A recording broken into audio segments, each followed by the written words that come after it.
I remember when I first discovered motivational videos on YouTube. I was 16 years old and still in school. When you're 15, you're still being bossed around by your mum, but when you're 16, you suddenly want to conquer the world and tell your mum, actually, no, I don't have to do what you're telling me, I'm an adult now. What's for dinner, by the way? At 16, watching videos about hustle, grind and outperforming the competition excited my ego like a milkman excites an old lady. 4 videos in, I suddenly thought it would be a great idea to wake up at 5 in the morning, run to the local park and do a workout before school, just like these videos suggested. The first day went great. Beaming, full of energy, I arrived at school and thought, ha, you tired cretins, I've been awake since 5, grinding my arse off. The second day of this routine came around and I thought, after the workout yesterday, I felt pretty bored. Today I'm going to go for a walk and listen to a motivational video. In fact, I'll download it before I go just in case the internet cuts off. Scrolling. Video titled, For All the Lone Wolves Grinding. Perfect. That fits the description. So I woke up, worked out and went for a walk whilst listening to this 4-minute video about how the wolf at the bottom of the hill is always hungrier than the wolf at the top of the hill. Awesome message, I thought. I'm hungry. I don't know what for. I'd love to go back to bed right now. No, Lewis, that's not the point. We're hustling, okay? FIFA? Day 3 of the routine came around. Same again? Yeah. I woke up and my first thought, this is pretty hard. In fact, I'm not actually hustling for anything. I'm doing my A-levels, for God's sake. Why do I have to wake up at 5 in the morning? And who is this competition that these videos keep talking about? I'd love to play FIFA right now. After 3 days, I stopped the routine and eventually reclaimed my lost sleep. A few days later, preparing for our end-of-year exams, I had a PE class. I loved PE. That's something I could truly hustle on. The teacher announced we had a project to work on, probably about high altitude training or something, but to my shock there was one last piece of information she'd missed. It was a group project. We had to pair up, discuss ideas and then complete the project together. You have to understand, at this point in my life, all I'd been absorbing is messages about the solo grind, shunning other people to focus on myself. But I couldn't ask the teacher to work alone, so I paired up with my best friend, Jack. What you need to understand about Jack is that I've known him since I was 10, and no matter what the situation, I know he'll always hold me accountable. Anyway, we sat together and began working. I quickly realised though I could get this project done a lot quicker if I just knuckled down for the hour and worked on it myself. Jack knows how much I love PE, he'll understand, right?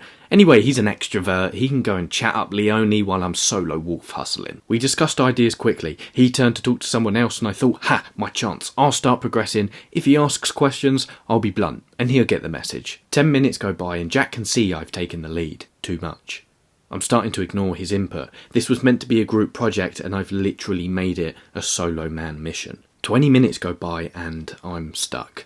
My momentum has burned out, but I can't ask for help. That would show I'm not the best in the class at the subject I love the most. Jack sat silently by my side the whole time, staring at me laser focused on this task at hand.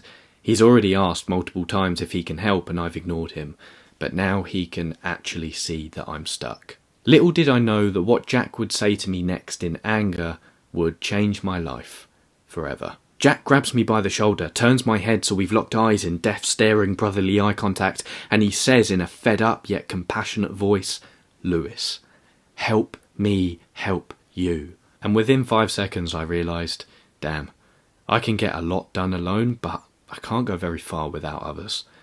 I apologised, we laughed, and completed the rest of the project together. The truth is, I've always been a lone wolf, and most of the time I like it that way. Without relying on others, I know exactly what to expect, and if something needs doing, I'll do it myself. I like seeing other people who are lone wolves as well. It makes me think, yeah, we do need to be alone to get things done. To be brutally honest, sometimes I fear asking others for help or admitting that I need others in my life. Friends, family, loved ones.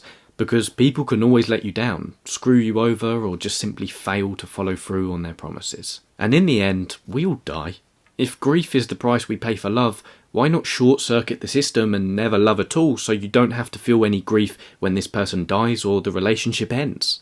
Save the tears and heartbreak, I can put that energy into my work. It can also feel like weakness to admit you need other people. You know what? I don't need anyone. I'm strong enough alone. I know myself well enough to handle my own issues. In fact, no one understands me like I understand myself. For anyone who says this, you've never had a friend look you in the eyes and reveal an ego-shattering truth about your own behaviour that you've never noticed before. And if this friend is truly skilled in the art of friendship, they'll make you laugh whilst doing so. There are numerous examples in our culture of celebrities shunning the world of people to be great, incredible, top performers at what they do. The artist Marina Abramović gave a controversial interview in 2016 explaining why she chose to stay single and not have children. Doing so would have been a catastrophe for her art, she explained. We only have limited energy after all, and she would have had to divide it. The writer Philip Roth spoke with pride about how he lives alone and is committed to nothing but his own needs. He once told an interviewer that his lifestyle means he can always be on call for work. He's like a doctor in the emergency room, and he's the emergency. In fact, there's a whole online movement called Men Going Their Own Way, and now more women than ever are shunning having a family so they can fully focus on their career.